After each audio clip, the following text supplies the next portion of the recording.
கனி. வணக்கம். ஸ்ரீ மாந்திரிக பயிற்சி மையத்துலேருந்து குருஜி பேசுகிறேன். இப்போ பார்த்திங்கன்னா,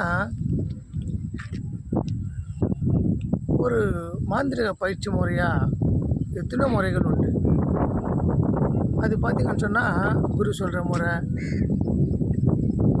அப்புறம் எந்திரம் வச்சு பூஜை பண்ணுற முறை, தசமகா வித்தியை, அதுக்கப்புறம் ஸ்ரீசக்கரம் பயிற்சி, இது மாதிரி பல வகையான மாந்திரிக பயிற்சிகள் உண்டு. இதுக்கு எல்லாமே படிப்பு இருக்கணும். அது தவிர்த்து விரதம் இருக்கணும். அது தவிர்த்து அதுவே கவனமாக இருந்து வேலை செய்யணும். அப்போ தான் மாந்திரிகம் ஒரு தொழிலாக செய்ய முடியும். மாந்திரிகம் கற்றுக்க முடியும், இல்லைன்னா கற்றுக்க முடியாது. ஆனால் அதெல்லாம் தவிர்த்து எந்த ஒரு மாந்திரிக சொல்லு இல்லாத, மந்திர சொல்லு இல்லாத, எந்திரம் எழுதும் தேவை கிடையாது. தியானம் பண்ணக்கூடிய தேவையும் கிடையாது. பூஜை பண்ணக்கூடிய தேவையும் கிடையாது. விரதம் இருக்கக்கூடிய தேவையில்லை. இப்படி எதுவுமே இல்லாமல் ஒரு பிரபஞ்சத்தில் ஒரு தெய்வ சக்தி இருக்குது. அந்த தெய்வ சக்தியை வச்சு எது வேணாலும் நடத்து கொள்ளலாம், எது வேணாலும் சாதிக்கலாம்.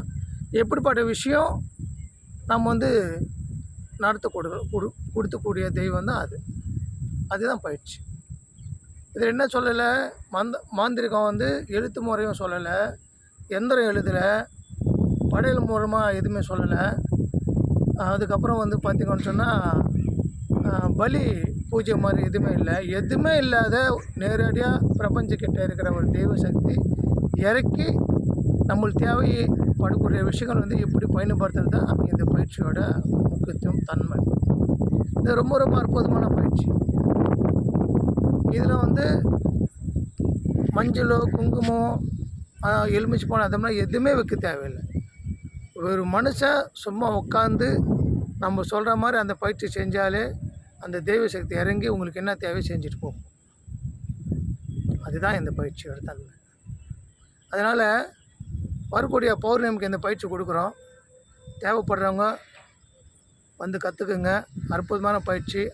ஆண் பெண் பேதம் கிடையாது, எந்த மதம் கிடையாது, யார் வேணாலும் இந்த பயிற்சி எடுக்கலாம். ஏன்னா இதில் விரதன்றது எதுவுமே கிடையாது. இது சாப்பிட்ணும், அது சாப்பிட்ணும், இப்படி இருக்கணும், அப்படி எதுவுமே இல்லை. நீங்கள் வாழ்க்கை முறையில் சாதாரணமாக எப்படி இருக்கணுமோ அப்படி இருக்கலாம். ஆனால் உங்களுக்கு தேவை என்னவோ அந்த தேவைக்காக இந்த பயிற்சி பண்ணிங்கன்னா உங்களோட தேவை நடத்தி கொடுக்கக்கூடிய தெய்வ சக்தி தான் இந்த அற்புதமான சக்தி. அதனால் இந்த சக்தி பயன்படுத்துக்குங்க. உங்கள் தேவைகள் பூர்த்தி ஆகணும். எல்லோரும் நல்லா இருக்கணும்னு நினைக்கிறேன்.